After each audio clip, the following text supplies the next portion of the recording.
Jai Gurudev.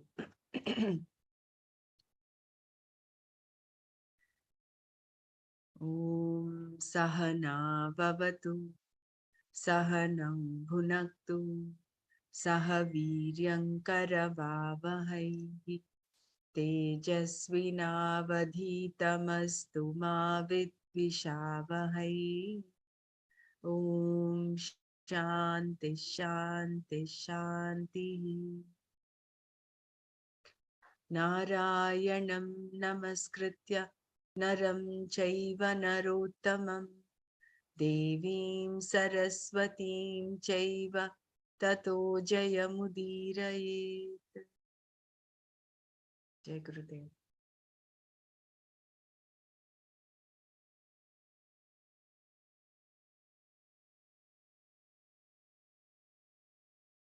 Before we go to the text, we will all share our takeaways.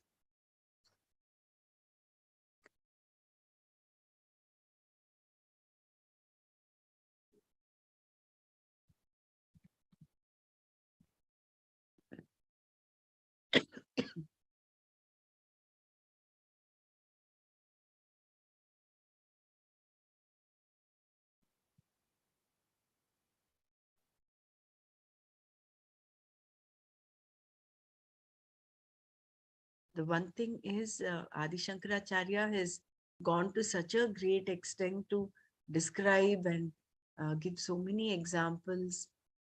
And it is like that, it's just like that pounding of the paddy so many times in so many ways. Otherwise, there would not be a need for 68 verses in the Atma Bodha. So the way he has that is really very beautiful.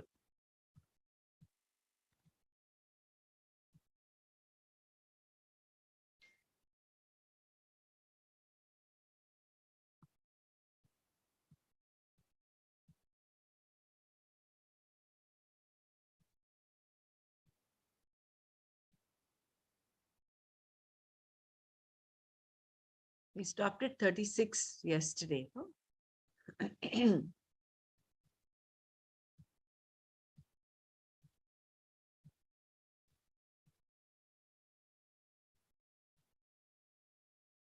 It's 35.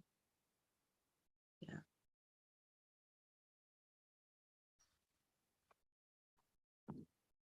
Before that, I thought I'll just read this, the beautiful shloka.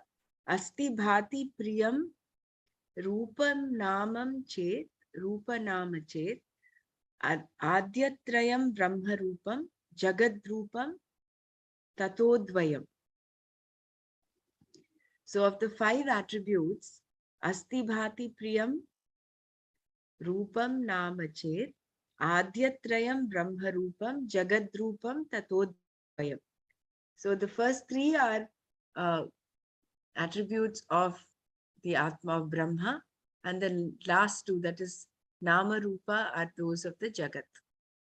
So, I mean, I think these things are important for us to remember, so that at the time, at the seat of contemplation, when this comes up, it will take us deeper into the contemplation. And also it is knowledge. So knowledge is, it always comes to your rescue if you're caught up in the world outside. You can then step back and say, no, Nama Rupa is of the Jagat. Asti Bhati Priyam is what my true nature is.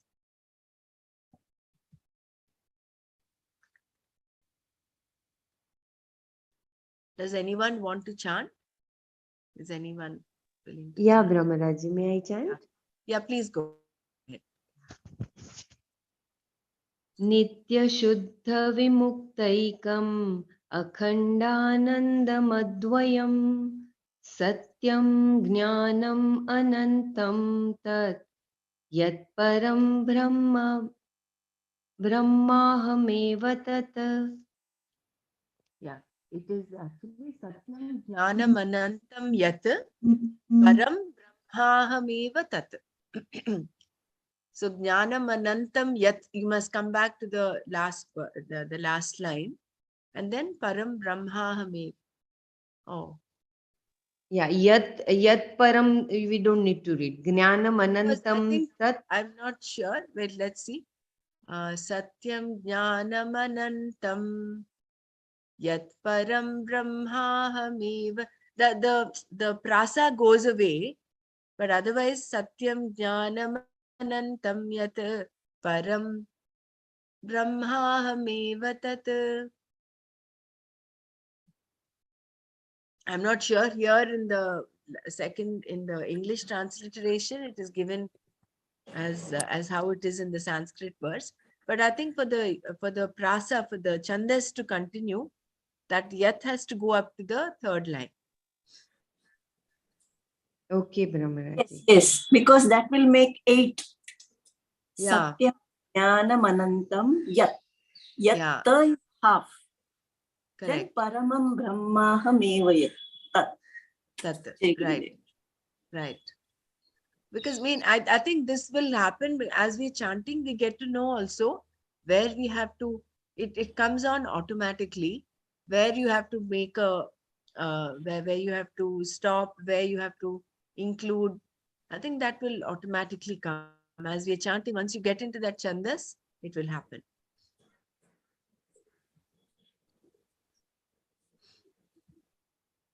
Shall I read the Yeah, please Pratipadartha, read. Yeah, Brahmarati? yeah, please read the Pratipadat. Nitya, eternal, Shuddha, pure, Vimukta, free, Ekam, one, Akhandanandam, indivisible bliss, Advayam, non-dual, Satyam, truth, changeless in all the three periods of time, Jnanam, knowledge, Anantam, infinite, Yat Param Brahma, that supreme Brahman, Aham Eva, I alone, that. I am verily that supreme Brahman alone, which is eternal, pure, and free, one, indivisible, and non dual, and of the nature of changeless knowledge, infinite.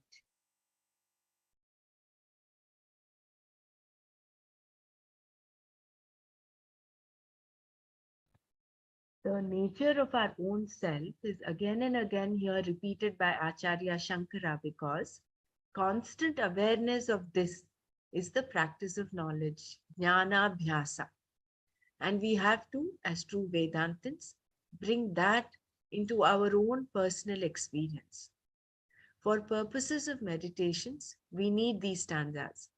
To contemplate over them and to feel them sincerely is the direct path to experience it. Those alone who constantly practice the control of the mind and retreat inch by inch from the dark despairs of the matter envelopments can grow more and more in their spiritual strength. This brings the glow of the God consciousness deep into their hearts, and when the ignorance which causes the veiling of truth and the agitations of the mind has gradually weakened, and when there is no more the eruption of the self-centered, egoistic thoughts of passions and sense impulses, we are awakened to the knowledge of the self. This glory in us is ever pure, eternal, and indivisible, as previously stated, and this supreme existence is truth, knowledge, absolute. Satyam, Jnanam, Anandam.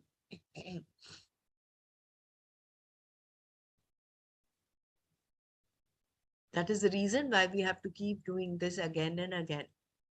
And that is why Swadhyaya is such an important part of the niyamas that Maharshi Patanjali has given. So unless we do this daily bit of Swadhyaya, the mind will slowly get more and more caught into the Jagat. Not slowly, it will get caught completely into the Jagat. So we have to slowly, little by little, bring it back on track.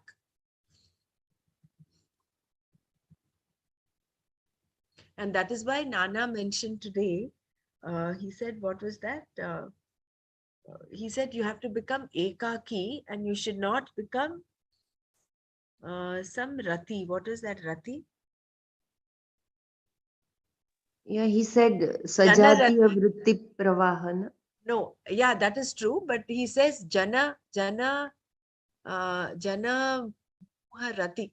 You see, that is also one of those given in yoga, is uh, the qualities of a student is that he he is not interested in gatherings, in groups, and you know where the subject matter that is being talked of might be completely materialistic. So that is one of those the qualifications of a student. Yeah, So, in solitude. He said where yeah, your ego is not given inflation. isn't it? So once you go into Yeah. a group, there are every chances, every possibility, number one, of getting sucked up into the jagat and its material, uh, whatever, everything. But second danger is that you might just get there will be a lot of opportunity for your ego to either go up or down, and then you're caught up in the ego. So Yes, your Ajnana gives fuel. Keep adding fuel yeah, to your. Yes. and that is completely antithesis to what we want to do. We want to merge that yoga, that the ego, into the big ego, or uh, evaporate it. But on the other hand, it gets fed nicely. A lot of fuel is fed and the ego becomes fatter and fatter, or the other way also. It can also come crushing down if someone does not um, respect you according to what you think. Someone hurts you. Both ways can happen, but still the ego is at play.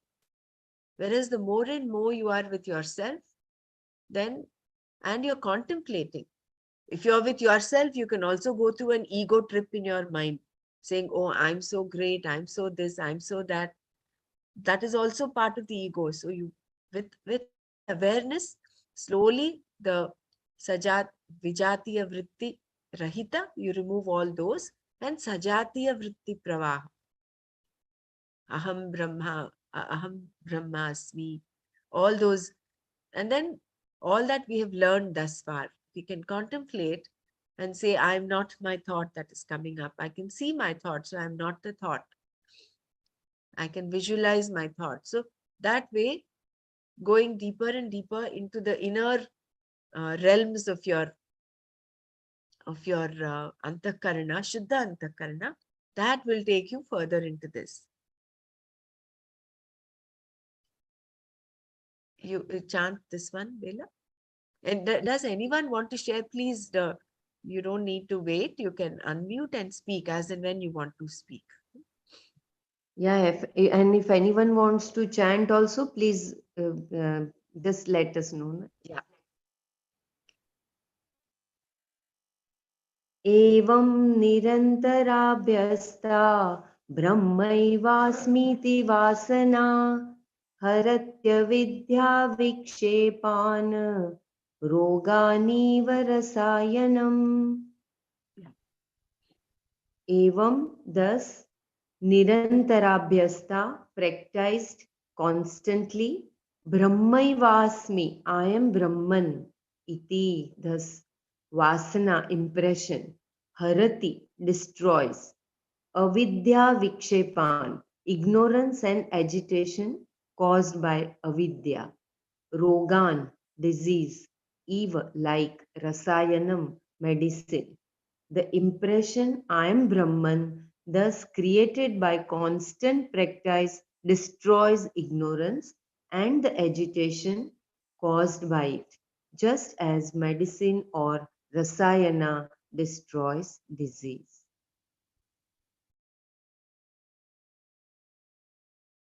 The knowledge of the identity of Brahman, Atman, above stated, when intensified by long reflection, destroys ignorance, just as medicine administered cures the disease and itself gets eliminated. Constant practice is emphasized because over a period of lives in the past, a lot of vasanas have accumulated and we have to get over them. And also, we must eliminate all our attachment and identification with our body, mind, intellect equipment. Here, the seeker after truth should ever remember the detached nature of the pure self and thus come to give up all his identifications with his material sheaths and therefore all his egocentric misconceptions about himself. It is the ego, jiva, that brings an individual again and again to bondage. And it is the ego, again, that keeps him bound to the world of ignorance. When the duality is removed, even when the thought, I am the Brahman, is dissolved in the all-consuming knowledge of the self, there remains but one all-absorbing experience of the one supreme self, eternal, infinite.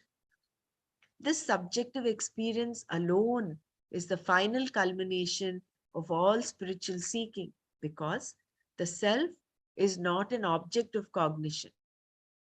It is the very light which illumines all our experiences.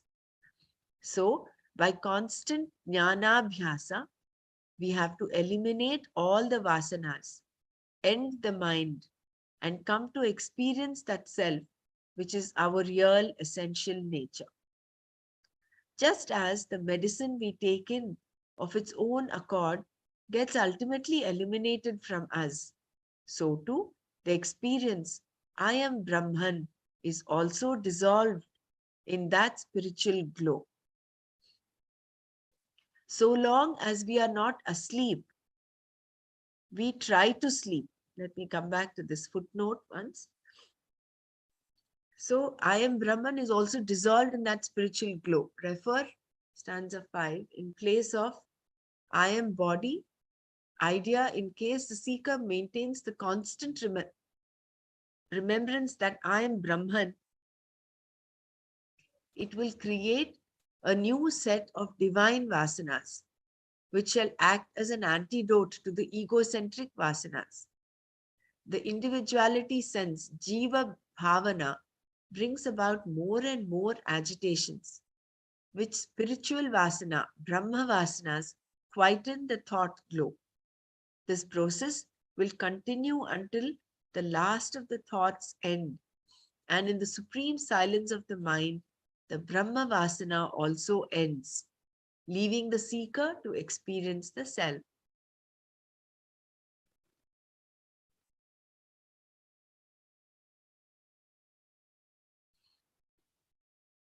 So constant jnana abhyasa is so important. Constant reflection of this knowledge will slowly remove the ignorance little by little. And from the jiva bhavana, from the individuality sense, the egocentric nature, if we go on doing the Brahma vasana, then even that last thought, even that aham brahmasmi also gets, it ends, leaving the seeker to experience the self. I'm just reminded of the homa. In the homa, they use a stick to shake the fire, to keep the fire going on. And in the end, even that stick is also offered to the homa. So similarly, knowledge or even this Brahma Vasana is the last thing that even that thought, because it's also a thought, it's also a vritti. So that also gets, um, that also ends, merging you in the self. So long as we are not asleep, we try to sleep. But when we reach sleep, all efforts end by themselves. Just like how when we take the medicine, it gets us better and it also gets eliminated. The medicine does not remain in the body. Similarly, this knowledge and this Brahma Vasana, this Brahma Vritti, it cleanses and purifies us and it also gets eliminated.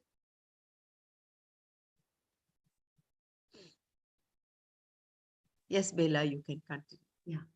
Vivikta desha asino virago vijitendriyah bhavayedekamatmanam tamana tamanantam ananyadhihi.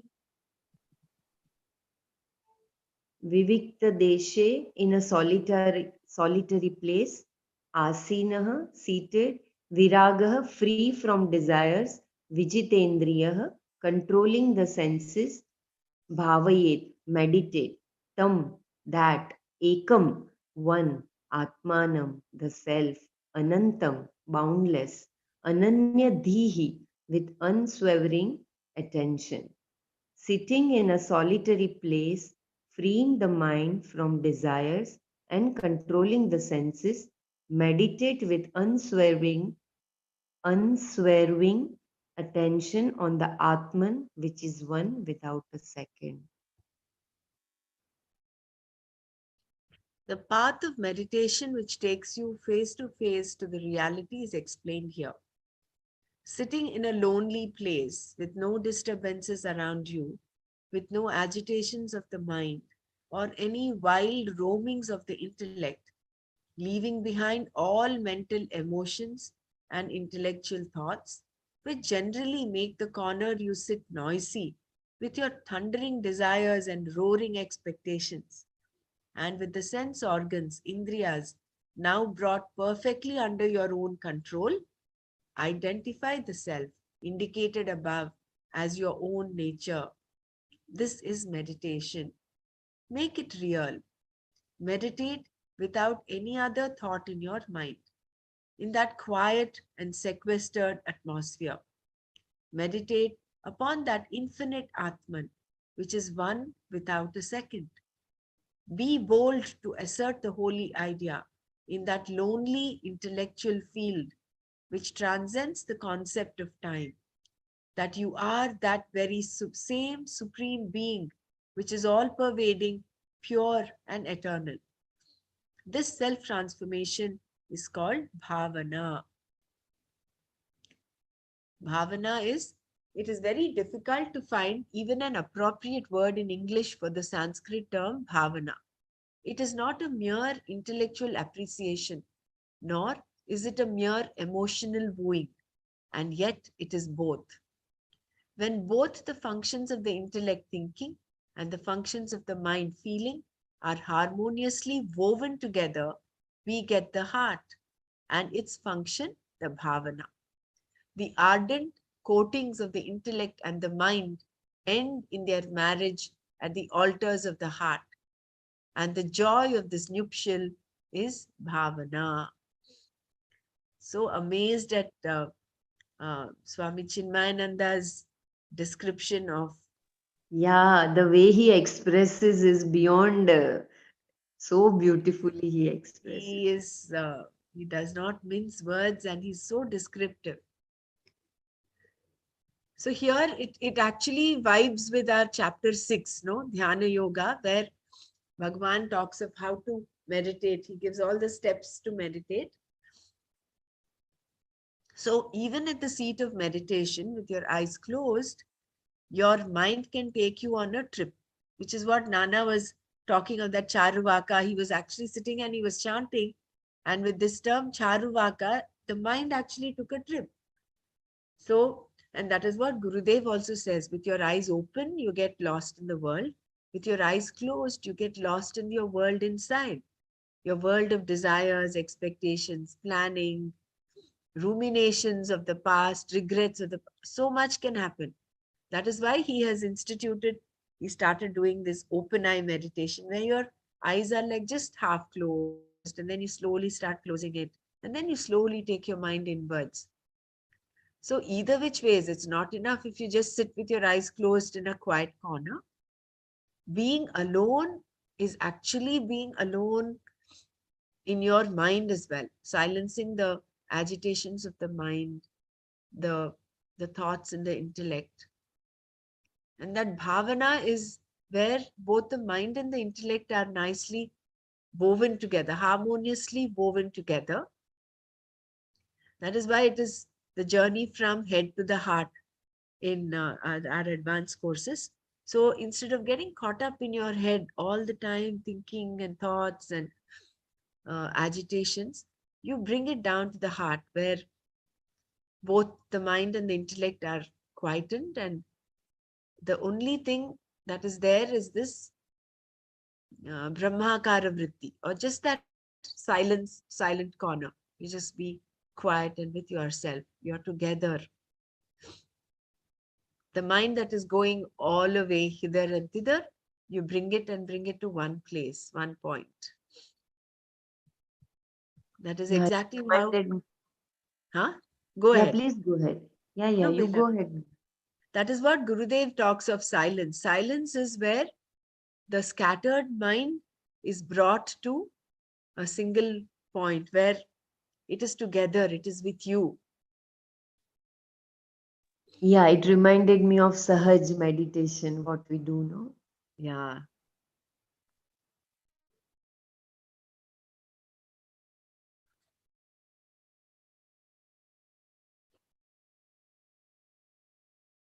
That is why that rahasya stitaha that we found also that comes up in Dhyana Yoga is also so important. Rahasya stitaha, sitting alone. It's not just physically alone. Of course, it's very important to be physically alone. Otherwise, uh, that is at home. I mean, unless if you are sitting in the drawing room in the midst of people, you cannot meditate because, of course, there are so many distractions. The sense organs are going all around outwardly. So being alone is important. And then being alone in the literal sense is keeping your mind and intellect quietened and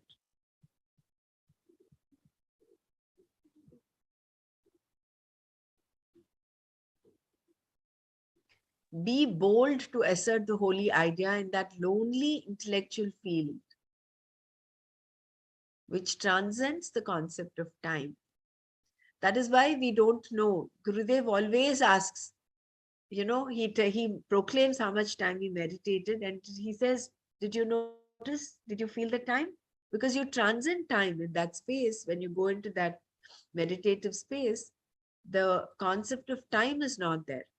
People are amazed sometimes. Beginners of meditation, they say, oh, did we meditate for 20-25 minutes? They're not able to, take in because they can't normally, even 5 minutes, they can't close their eyes without, getting distracted. So it transcends the concept of time, and that you're the very same supreme being which is all pervading. Yeah, we'll go to the next one. Anyone wants to share? Please go ahead. Bella, you can continue. Yeah. आत्मन्येवाखिलं दृश्यं प्रविलाप्य धिया सुधिः भावयेदेकमात्मानं निर्मलाकाशवत् सदा. Atmanyeva, in the Atman alone, Akhilam, entire, Drishyam, world of object, Pravilapya, merging, Diya, by his intelligence, Sudhihi, wise man, Bhavayet, should think, Ekam, one, Atmanam, the self, Nirmala Akashavat, like the stainless or pure sky, Sada, constantly. The wise one should intelligently merge the entire world of objects in the Atman alone and constantly think of the self ever as contaminated by anything as the sky.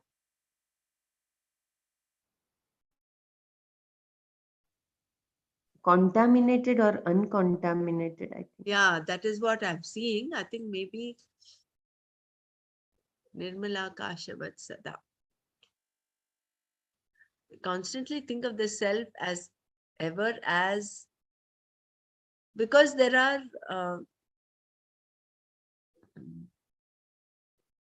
contaminated by anything as the sky, as uncontaminated. I guess I think it's a typo error. Intelligent discrimination is the core of a seeker's success in truth discovery. When he has realized the supremacy of the self, does the outer world exist for him? If not, why is it so? How does it happen? The pure intellect, in its light of discrimination, has brought for the seeker the truth experience. In that light of discrimination, if we analyze and withdraw ourselves completely from the matter envelopments, we should thereafter have no more occasion to mourn over the past, agitate at the present, or worry for the future. There can be no more any wrong perceptions of the truth for us. When we cross over the frontiers of our dream experiences, the dream world with all its things merge into our own mind, and the same dreamer now rediscovers himself to be the waker. Likewise, the pure awareness in me, which illumines for me the objects of the outer world, merges back upon itself when the world of plurality is not recognized. When the mind is single pointed, it has no accommodation for anything else. Just as the dream world has gone back and merged into the very mind that dreamt the dream, so too, the world of perceptions ends in the experience of the Atman, the illuminator of all finite experiences.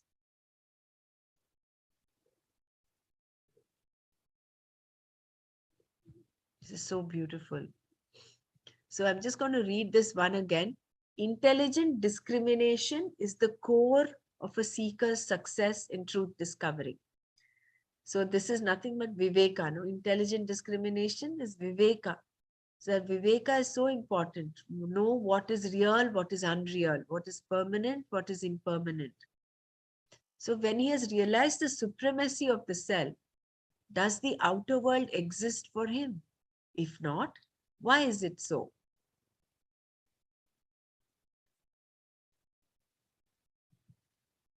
So this is only with, just like how after a dream, when we wake up from a dream, the dreamer gets merged into the waker. He rediscovers himself to be the waker. Similarly, once we realize that the world of perceptions ends, all the jagat ends, once you experience the Atman, then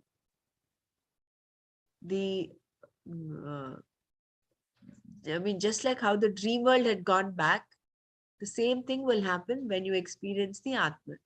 You'll realize the superfluous nature of the whole jagat, how you have misapprehended it.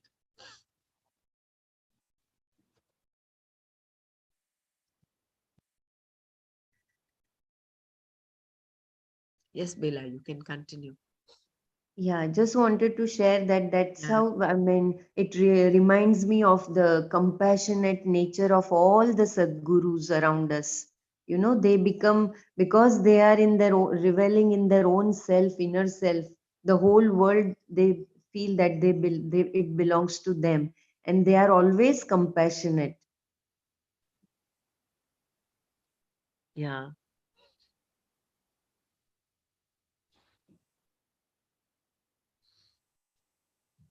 रूपवर्णादिकं सर्वं विहाय परमार्थवेत् परिपूर्णचिदानन्द स्वरूपेण वा स्वरूपेणावतिष्ठते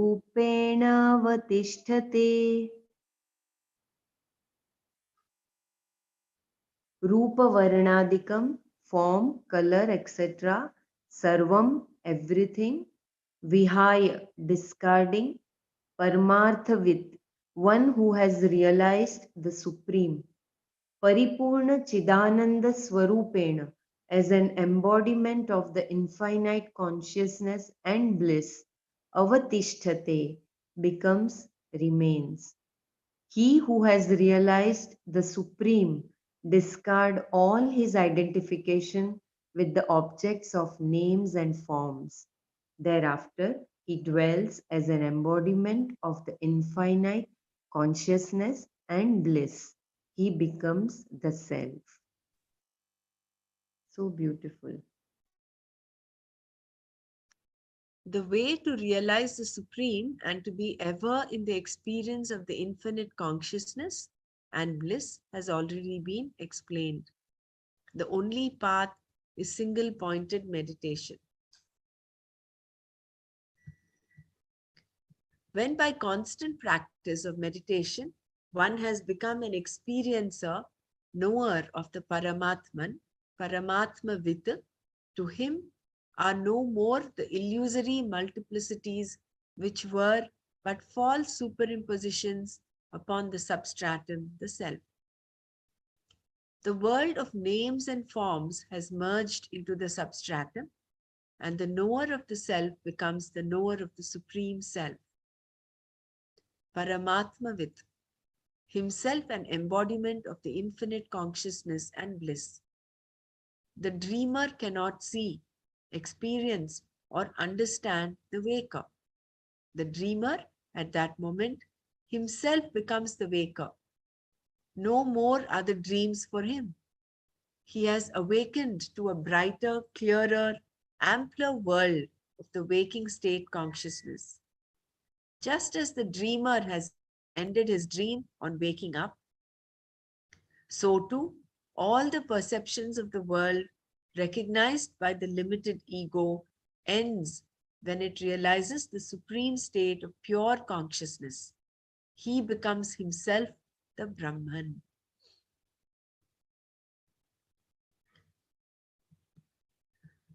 I would only think God has given us, it is such a wonderful thing that we have the sleep every day. I mean, I've said this even before, and that we have dreams and that we experience them. And we wake up knowing that they are dreams. There is so much of Vedanta actually going on there every night. It is only that we take it mechanically, the sleep-wake cycle. But if we were to just pay a little attention to that, it will take us, and with this background, with this knowledge, it will take us to a different level of understanding. In fact, yesterday night, before going to bed, I was lying down on bed and I was thinking, I'm in the waking state, and I was trying to look at the cusp period between waking and the sleep state. But you never know how long can you stay awake in the waking state. You have to sleep. When that sleep comes in, that's it. The waker in the sleep state is absent. It is the dreamer that takes on, the dreamer or the person who's sleeping, or you slip into deep sleep. So these things, it was very amazing to see how the state of consciousness changes from waking to sleep, and how you wake up again. You don't continuously sleep. No, you wake up again. It's such a wonder. This whole sleep-wake cycle itself is such a wondrous experience, if you step back and look at it.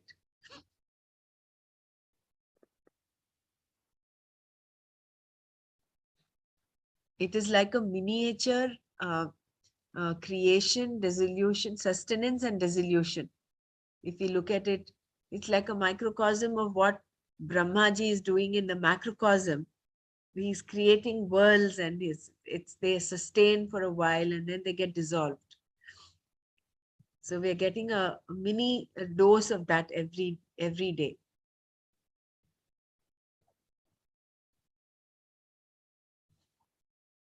Yeah. Shall I chant? Yes, Bella, continue. ज्ञातृ ज्ञानज्ञेय भेदः परेणात्मनि विद्यते चिदानन्दैकरूपत्वा दीप्यते स्वयमेव हि ज्ञातृ knower 1 second, ज्ञान Bella, 1 minute. Here, yeah. Chidanandaika Rupatvat Deepyate Swayameva Tat. Chidanandaika Rupatva. I will read again. That's why it's a hyphen. It has to end with a ta. Rupatvat. ज्ञातृज्ञानज्ञेयभेदः परेणात्मनि विद्यते चिदानन्दैकरूपत्वात् दीप्यते स्वयमेव हि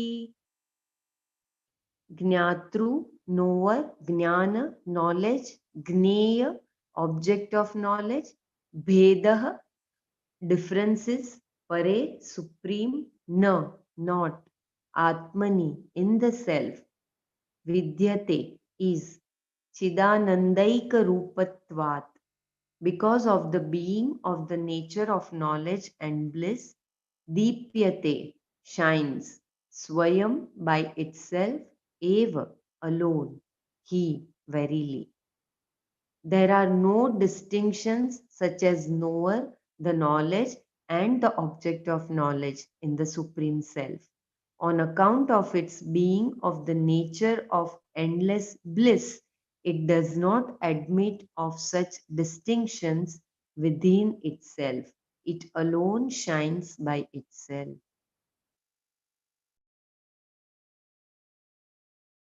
The intellect is capable of perceiving only objects other than itself. And so, all our knowledge is constituted by the knowledge of things other than ourselves. An intelligent life in this world, in terms of our lived experiences of knowing things, is possible only by a contact of the experiencer with the objects of experience. A world of objects is as much necessary as the subject who is the experiencer.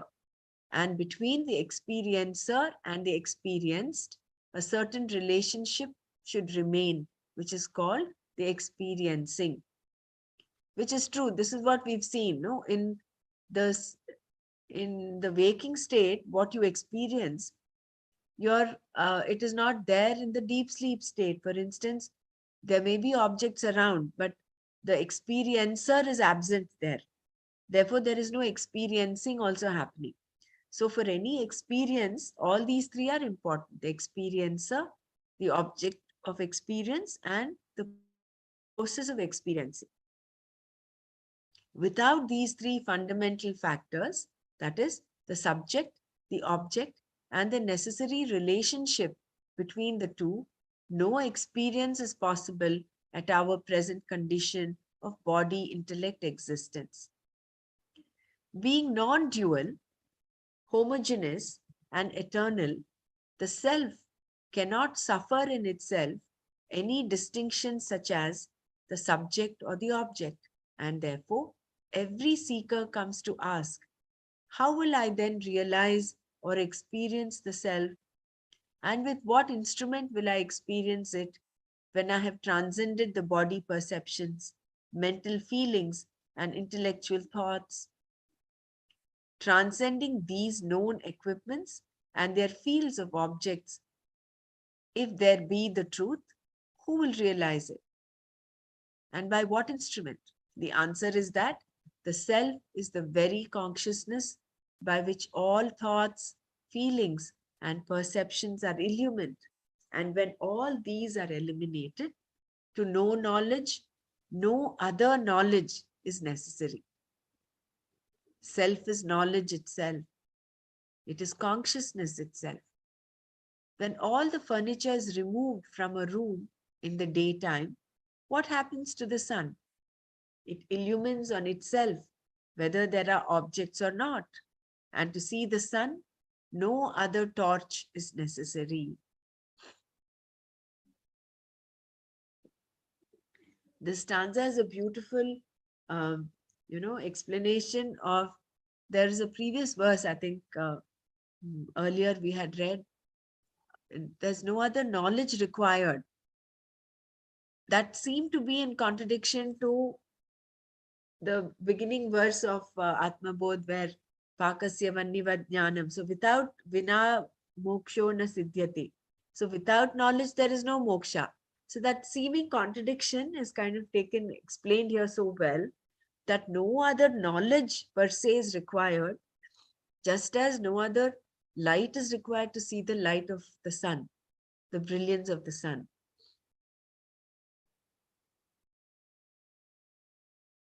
Yeah.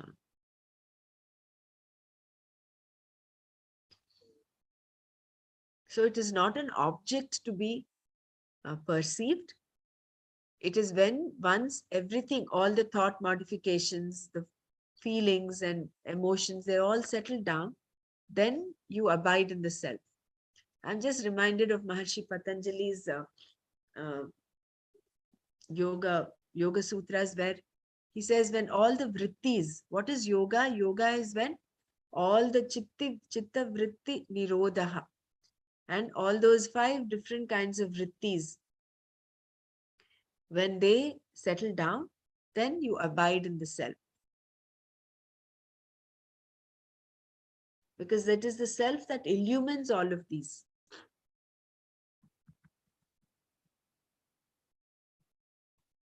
I think we did 42 also, right? Bella? Yes, for the wood is I mean Correct. in Now. there is fire, so that will in the coming verse, right? The last Correct, this verse. one. Yeah, yeah. You can read this. You can chant this. एवम् आत्मारणौ ध्यानं मथने सततं कृते Oh, sorry. One second. Yeah. उदितावगतिर्ज्वाला सर्वाज्ञानेन्दनं दहेत एवं thus atma aranau, in the arani of the self, dhyana churning in the form of contemplation, satatam, constantly, krute, when done, udita vagatihi, knowledge which is born, jwala, the flame, sarva jnanendanam, all the fuel of ignorance. So sarva jnanena indhanam, it is, right? Yeah, Indhanam. It's a sandhi over there. Yeah. Jnana and Indhanam is Indhanam. Jnanendanam. Sarva Jnanendanam. All the fuel of ignorance, the hate, shall burn. When thus the lower and the higher aspects of the self are well churned together, the fire of knowledge is born from it, which in its mighty conflagration shall burn down all the fuel of ignorance in us. Such a beautiful example, no? Where all the fuel of ignorance, even that the expression fuel of ignorance is so beautiful. It is a fuel. It goes on and on. As you feed the ajnana, it will continue. So it is only in the fire of knowledge that this fuel of ignorance gets exhausted. Yeah, such a good simile Swamiji has used, Yeah. that Ajnana is the fuel which keeps adding to that, it increases more and more. So Jnana Rupi fuel is so much required. Jnana Rupi, Agni is so important. Agni, once that Agni. Agni, Oh, okay, then the yes. fuel gets exhausted. When Jnana there is Rupi Agni. Okay. Agni, isn't it? The fire of knowledge is born from the churning of the Arani, the manthanam, the mathanam that is done.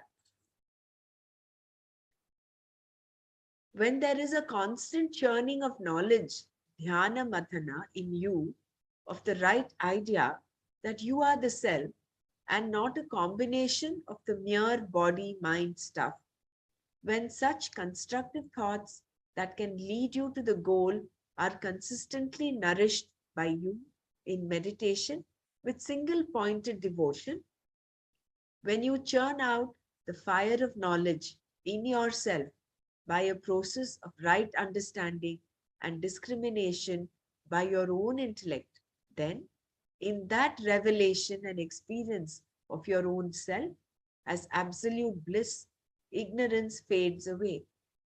In that fire of knowledge, so kindled to a mighty conflagration, all misconceptions, ajnana, are burnt down as fuel is consumed by the ordinary fire.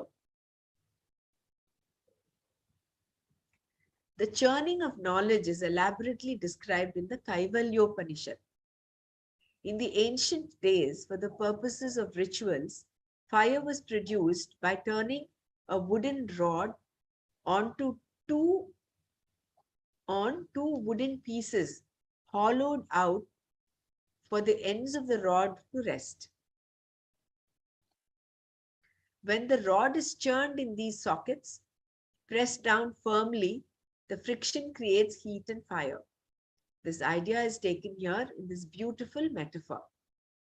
The lower ego and the higher self are pressed to the Maha Mantra, I am the Supreme Self, Aham Brahmasmi. And when through reflection it is churned properly, the fire of knowledge is generated and meditation fans it into a conflagration. In this, all our ignorance and misconceptions are burnt down. I'll just read this one more time. So, in the ancient days, for the purposes of rituals, fire was produced by turning a wooden rod onto two wooden pieces hollowed out for the ends of the rod to rest. Brahmaraji, sorry to interfere. Could you please read the footnote for Kaivalyopanishad? Yeah, I will read that also.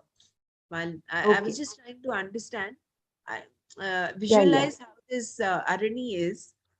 I think it is like let me see if I can get one. I will, of course, read the footnote, Bela. Just give me a minute. Yeah. This is not even clear to me also how it is this too. Yeah, I will just stop the share 1 second.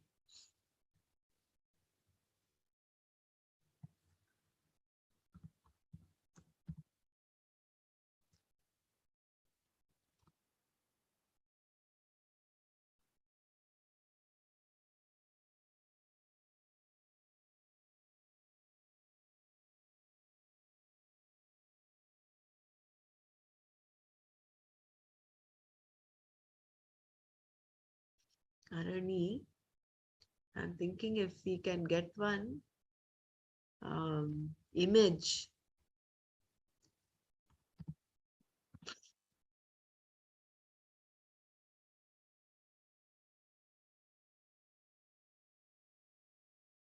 Yeah, I've got this Arani, Agni Mathana.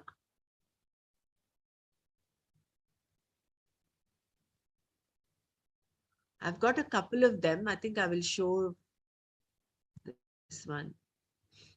1 second, let me just share screen.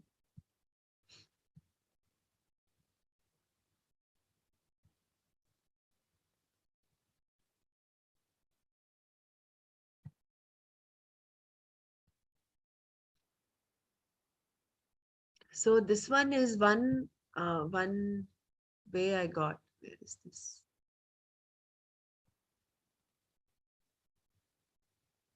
See the stick and the groove. Can you see this one? Yes, we can see very And well. the fire drill. So basically it is like this. But Swamiji mentioned two wooden sticks. That's why I was trying to figure out how two wooden sticks are hollowed out. Um,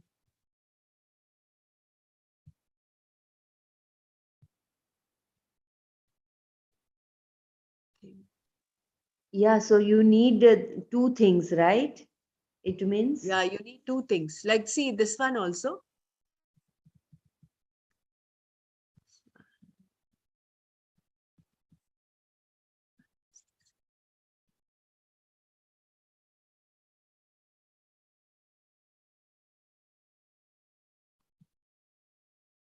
This is the ancient Vedic way of making. What's that called?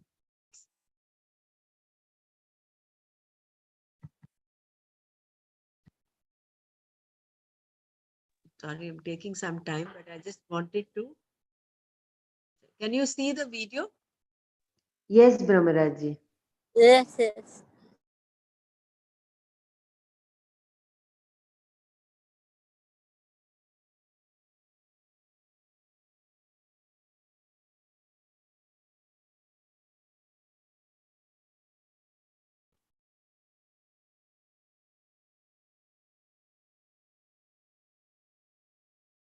I think they're going to churn that upper, lower and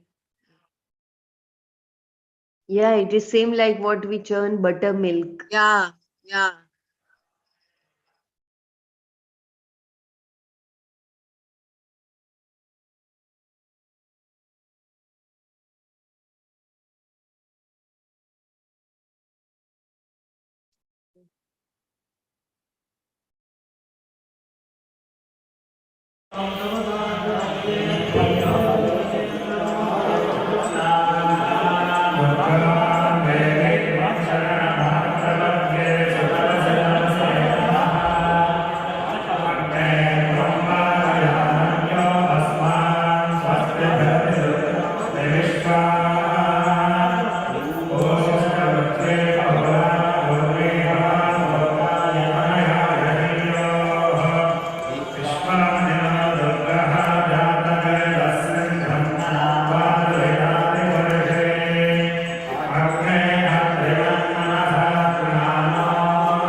ఇది ఎంతో సత్సంకల్పం ఉంటే కానీ ఈ అగ్ని మనకి త్వరగా ఉద్భవించదు అని అంటుంటారు పెద్దలంతా. అలాంటి గొప్ప ఉత్సవాన్ని మనంతా చేస్తుంటాం. మన సంకల్పం చాలా గొప్పది అని చెప్పడానికి మనకి నిమిషంలో మనకి రావడం చాలా విశేషం. దేవోలో అగ్ని భగవానికి జై.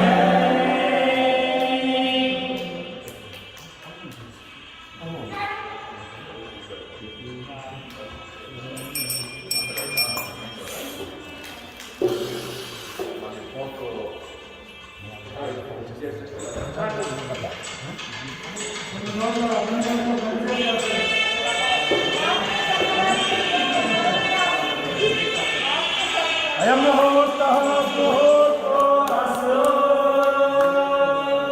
जय बोलो पंचमुख परशिव भगवान की जय बोलो श्री साईनाथ महाराज की ఏడుకొండలవాడ వెంకటరమణ గోవింద హర నమః పార్వతీపతయే.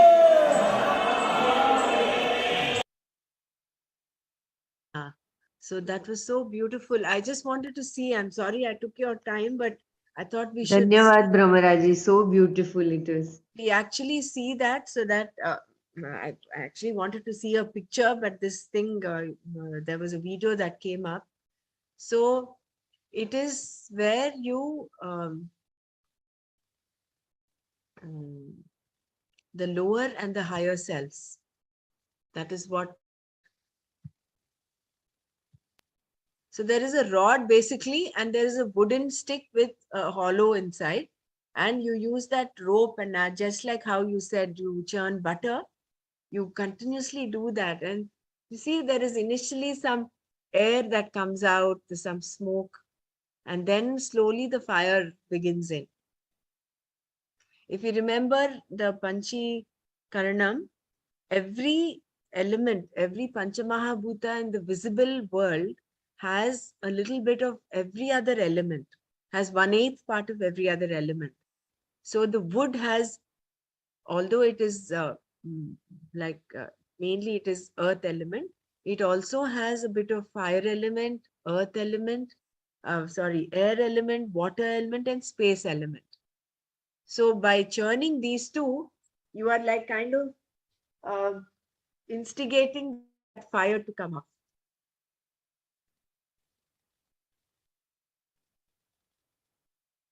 Very nice.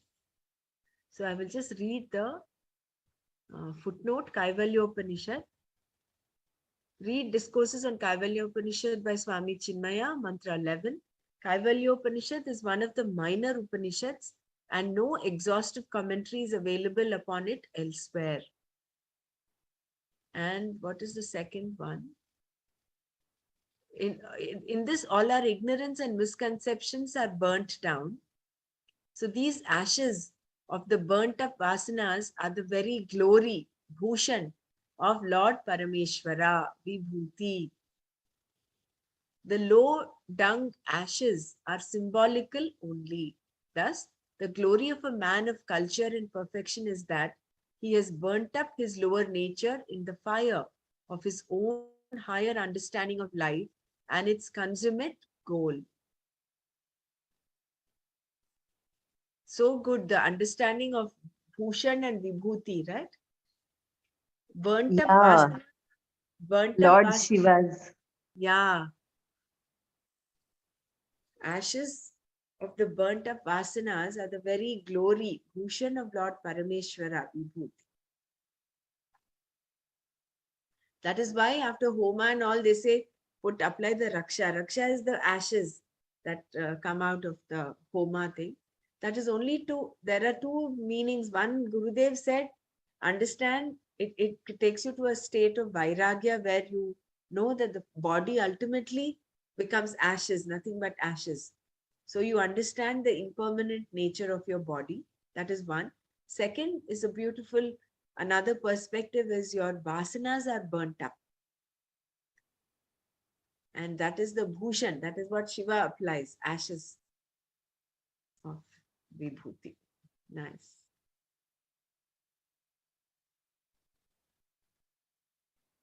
So should we stop here for Atma Bodh today? So we've done till 42, right? Yes, with Nanaji, we did till 42 today.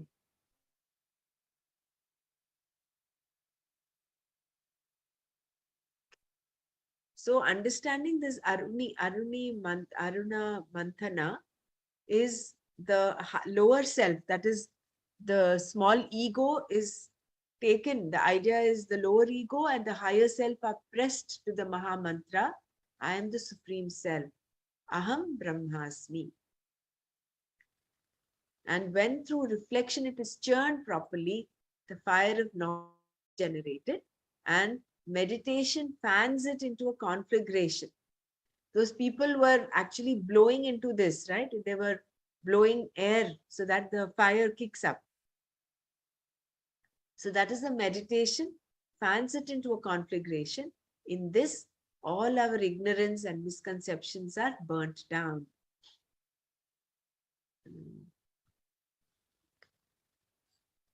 My suggestion is if we can spend about 20 minutes and do the chapter 17. I think we have some 2-3 stanzas left. Can we do that, or should we call it a day today, considering it is Deepavali? I will take your opinions, suggestions. You can do that. We'll do the chapter 17. Yeah, Brahmaraji, no. What did you say when you Yes, said yes. we can do that, Dr. Renu? Do what? Let's recount the remnants. Yeah, chapter 17, right? Yeah, Let's let's go to chapter 17. 1 second. Give me a few minutes. I will just go to chapter 17. Yeah, Brahmaraji, meanwhile, it just reminded me one of Stone Age. Yeah, in Stone Age, people used to ignite the fire by rubbing the stones as well. Correct. Stones also. That is true.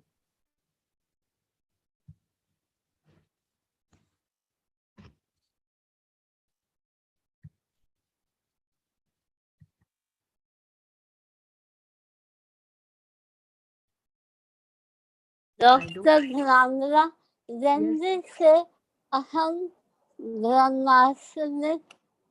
That also can come with ego, That can also come with ego. ego. Huh? I don't think so. I think when you say Aham Brahmasmi, you are expanding your small ego to merge with the big ego.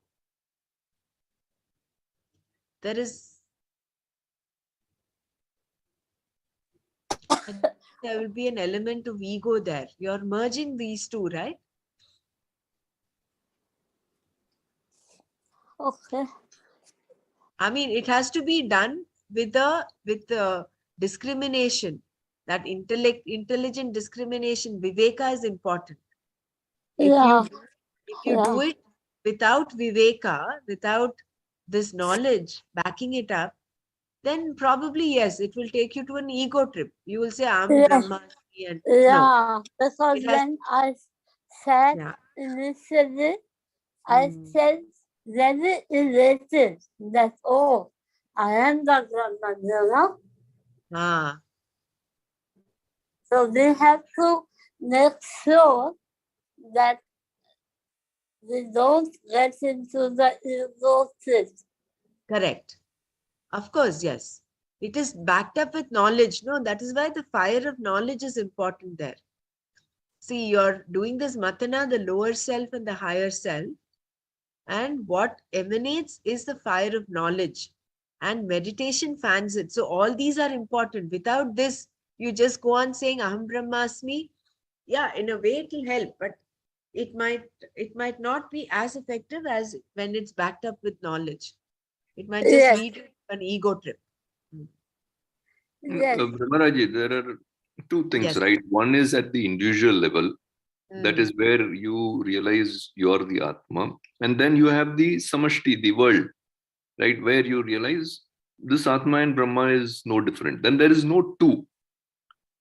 Not even two within yourself are higher and lower. That's also not there. And there is nothing like you and someone else. Right.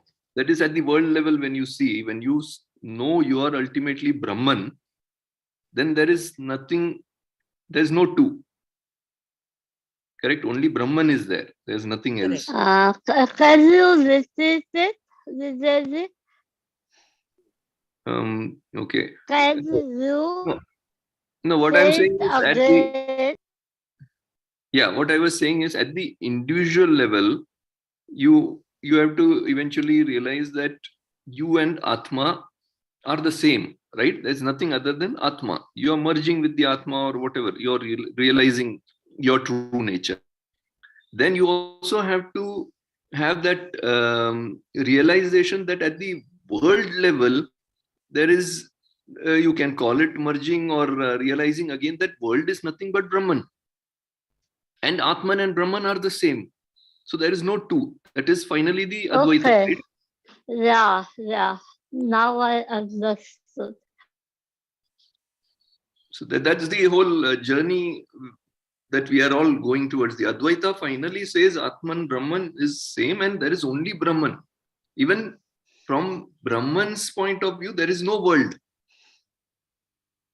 Right?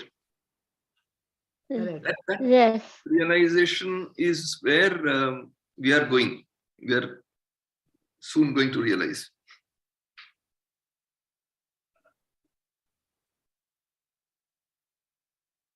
Yeah, please continue. Yeah, I'm not sure where we stopped. We did, if I remember, we did. Charity was the last thing we did, no? The charity, Sattvic Danam, I think. We did the charity. We finished Dhanam also. Yeah, I think that was Dr. Yeah, Mara Buddha had read, no? Kshetras. Correct. Third type of dana.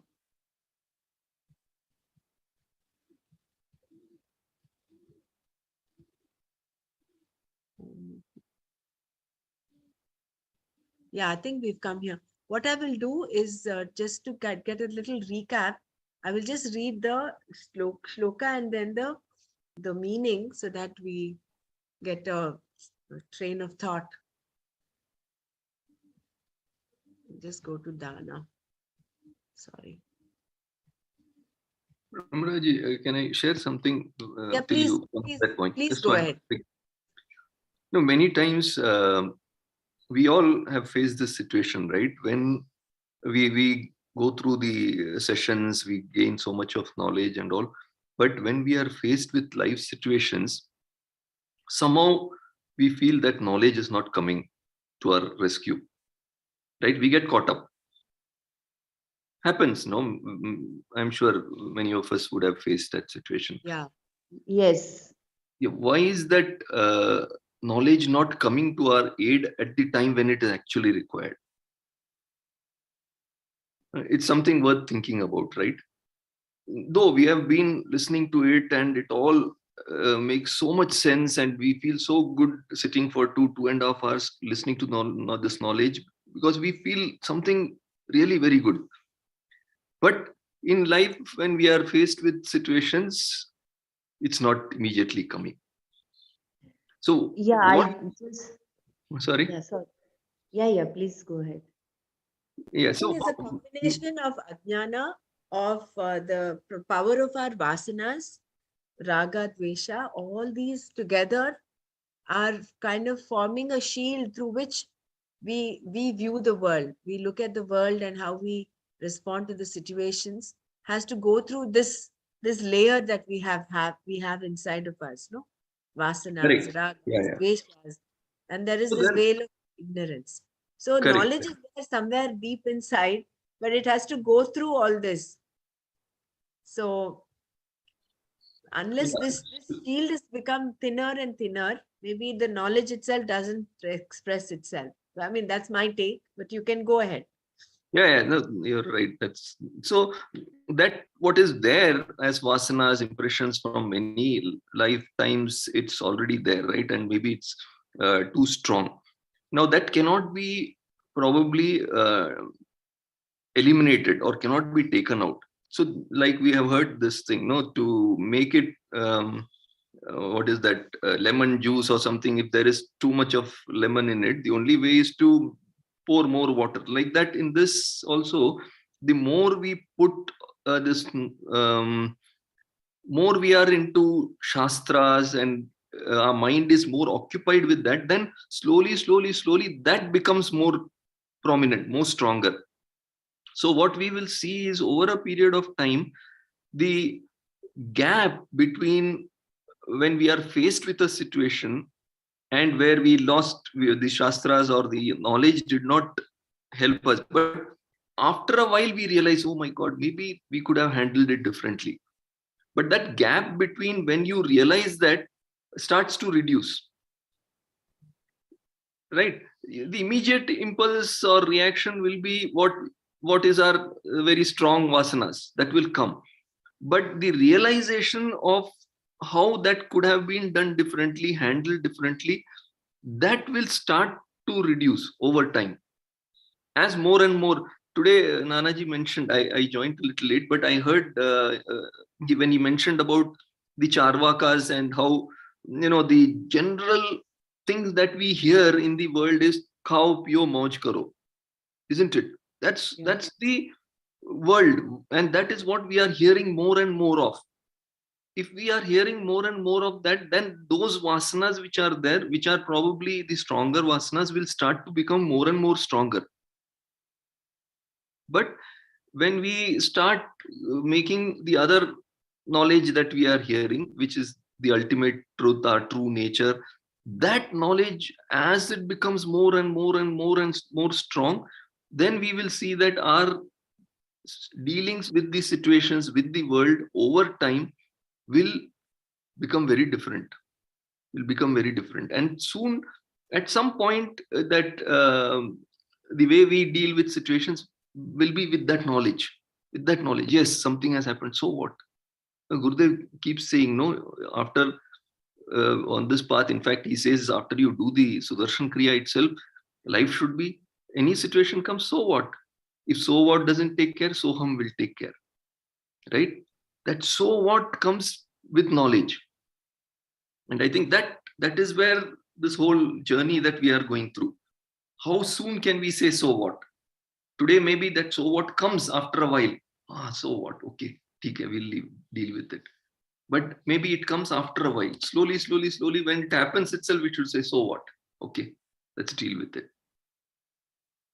I don't know whether I said too much. Very nice, very beautifully shared. Thank you for that, Vijayji. Very nice. Yeah. This is very good to remember Soham, so what? Yeah. Thank you. Every day they can use it.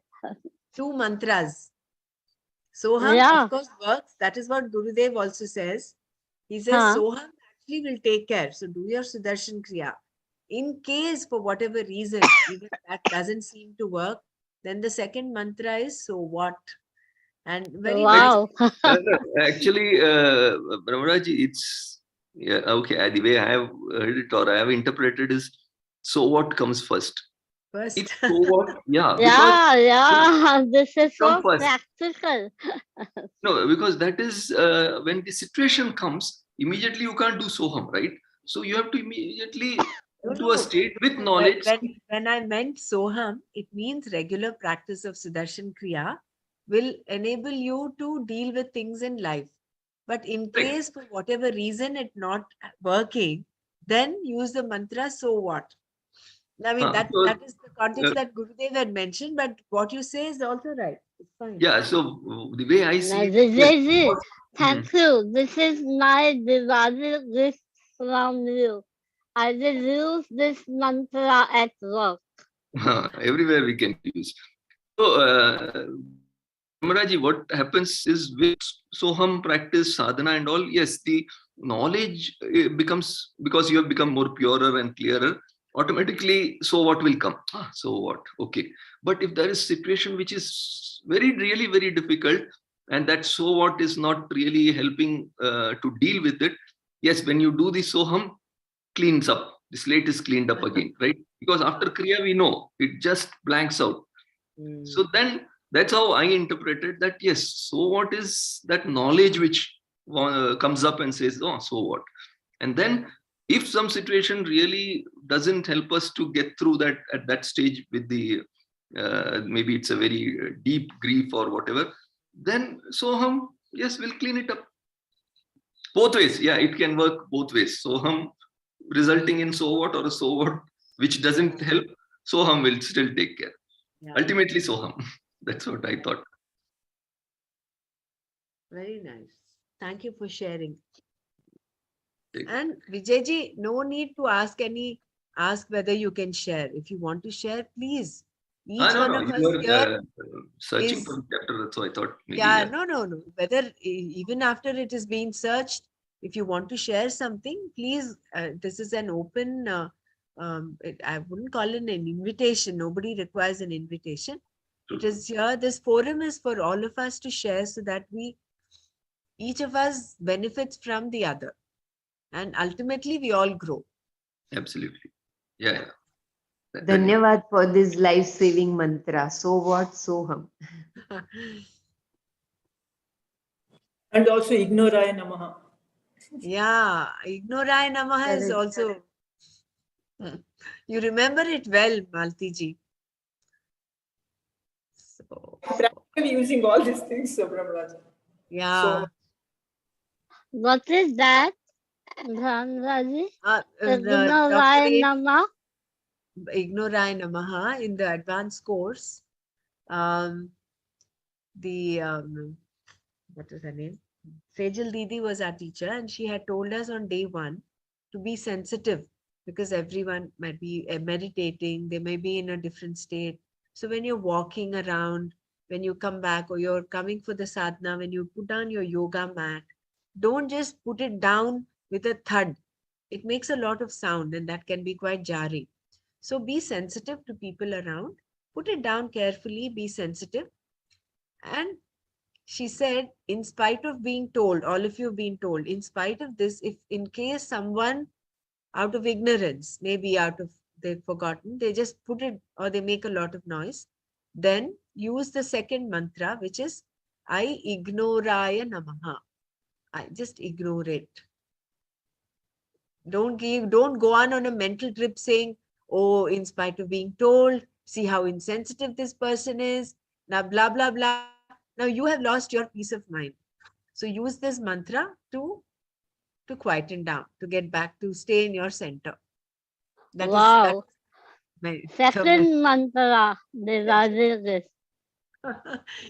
These are the firecrackers we've got today for Deepavali. Yeah. So I think we thought we'll do the Bhagavad Gita, no? So let's just do the threefold. I will just read the English verse, English meaning, and then we'll go to the next stanza. That threefold tapas observe with total shraddha by people who have no expectation of results other than mental purity and who are composed is called sattvika. This is what we saw last time. And then that tapas which is done for the sake of receiving honor, respect and worship and with ostentation, which is unsteady and not lasting, is called here rajasika. And then there is that tapas which is done due to deluded understanding by afflicting one's body or for the sake of destroying another is called tamasika. And then that charity which is given thinking it is to be given to one from whom one does not expect a return in the proper place at the proper time and to a worthy recipient is considered sattvika charity. I think here we had wanted to ask Nana about the time and all that, no? Proper place and time. Now Bhagavan describes No, the Raj. not the Yeah? proper place. We had a question that when it is mentioned by Swamiji that it should be given to a Brahmin who knows the way, Correct. that we had to clarify.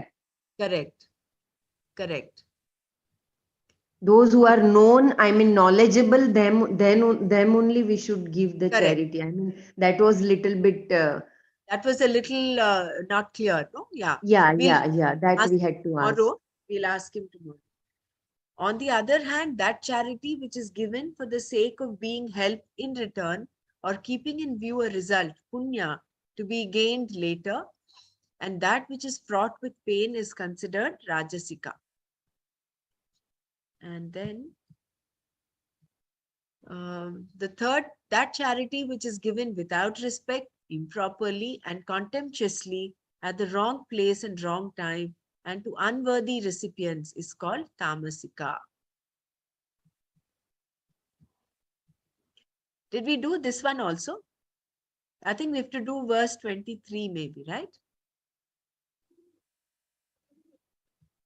Yes, I think Om Tat Sat also that, yeah. Not done that. No, we didn't do Om Tat Sat. I will read this one then. We'll do this verse 22. Adesha kale yaddanam apatrebhyascha diyate asat kritamavajnanam tattamasamudahritam.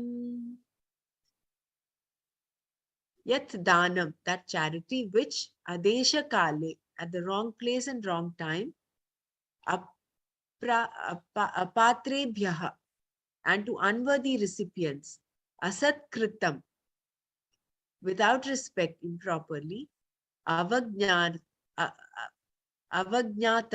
contemptuously, diyate is given, that charity, tamasam udahritam, is called tamasa.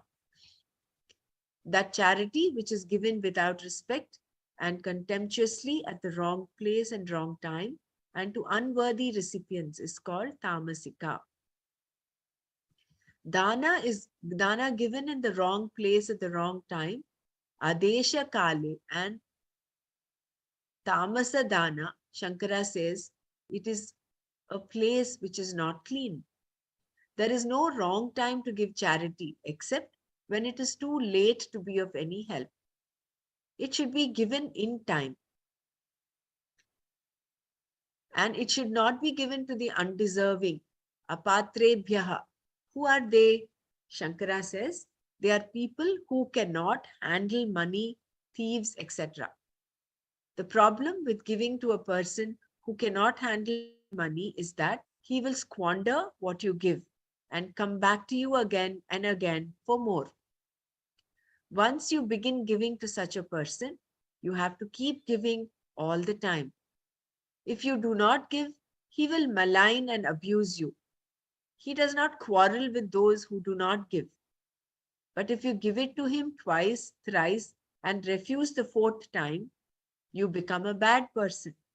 Similarly, one should not give to a thief or a drunkard or a gambler or anyone else who will not use the gift properly. A gambler always thinks he will win tomorrow, but is never able to repay his debts.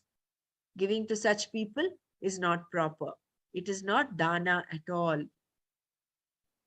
Even though the person to whom you give is deserving, it is not real dana if it is not given properly.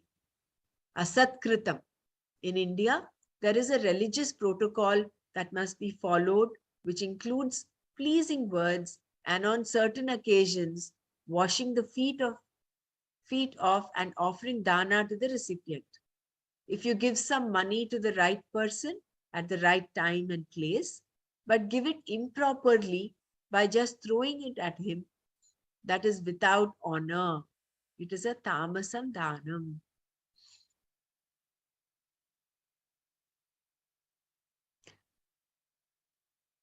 Avajnata means making the person feel ashamed that he came to you and asked for help. It is absolute discourtesy. Though you give, it is only after criticizing the person for half an hour. Giving with such disrespect and even contempt is avajnatam dhanam. This chapter began with Arjuna asking a question about a person who performs rituals without following the Shastra Vidhi, but with Shraddha. How do we view those karmas in terms of gunas? Are they sattvika, rajasika, or tamasika? Now, Krishna answers that question. He says that if a person has Shraddha and performs the karma saying Om Tat Sat at the beginning and at the end, that is enough to make the karma sattvika, even if he does not follow the Shastra Vidhi completely. If there is an omission, either due to ignorance or haste or some distraction or unavailability of certain materials, that can be made up by simply saying Om Tat Sat.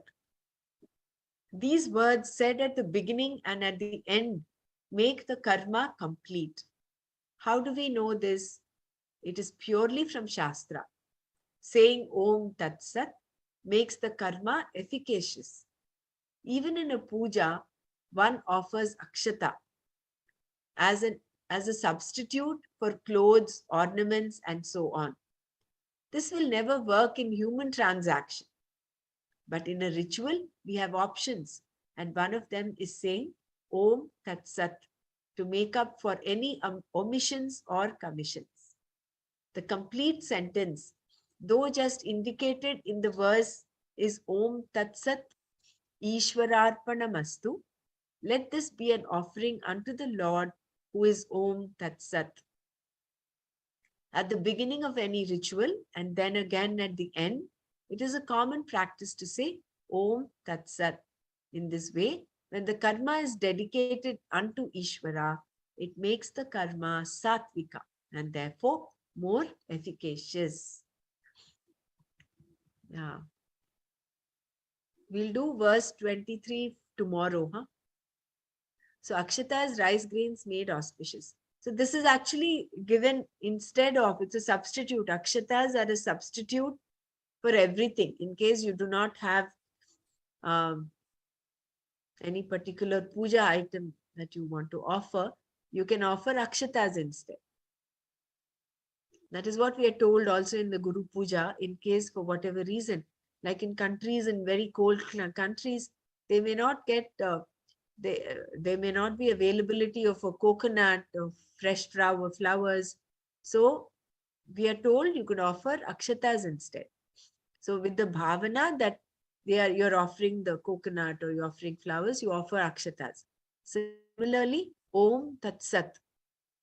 In case we do not know the complete Shastra, in case there are some omissions, commissions in the way we are doing the ritual or the puja, then at the beginning and at the end, when you say Om Tat Sat, it is like a panacea, for it will take care of all the omissions and any Ashastra Vidhi, if you're following, that will bring in the element of Shraddha and it will make it Sattvika. The action becomes, the karma becomes Sattvika. Yeah, nice. Om Tat So Sat. many good mantras today on the Today, no? Deepavali to illumine our lives. Correct. Om Tat Sat. That is why Bhagavad Gita, every chapter, it ends with Om Tat Sat iti Srimad Bhagavad Gitasu Upanishadsu. So Bhagavad is, of course, this was compiled by Vyasa Bhagavan, but he has made sure to include this Om Tat Sat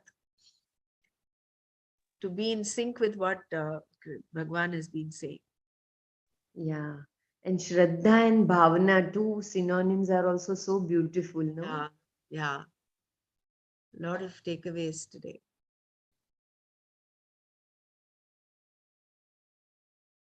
That is why staying in knowledge, staying in satsang, this is being in truth. All this is so important, like what Vijayji was mentioning. How do we make this knowledge come about is by constant jnanabhyasa, being in knowledge.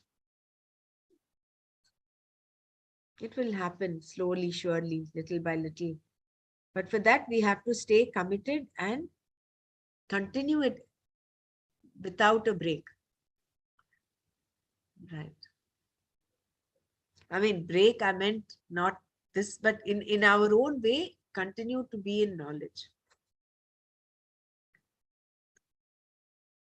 That is why also Nana did not want a long physical break for the flow of knowledge. He said, let it continue. Because someone was asking whether we could have a break for Deepavali. But then if we go on that way, we'll have so many number of reasons for us to give a break. Then it becomes very,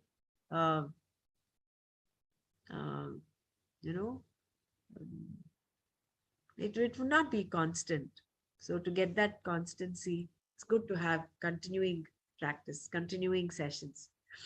True gratitude, Brahmaraji, on doing this on this auspicious day of Deepavali, doing this Manana and this beautiful satsang. Feeling so much grateful.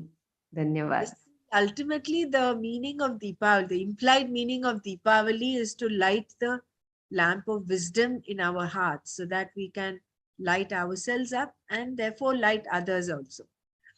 So, of course, the ritual and the festivities and all that is beautiful.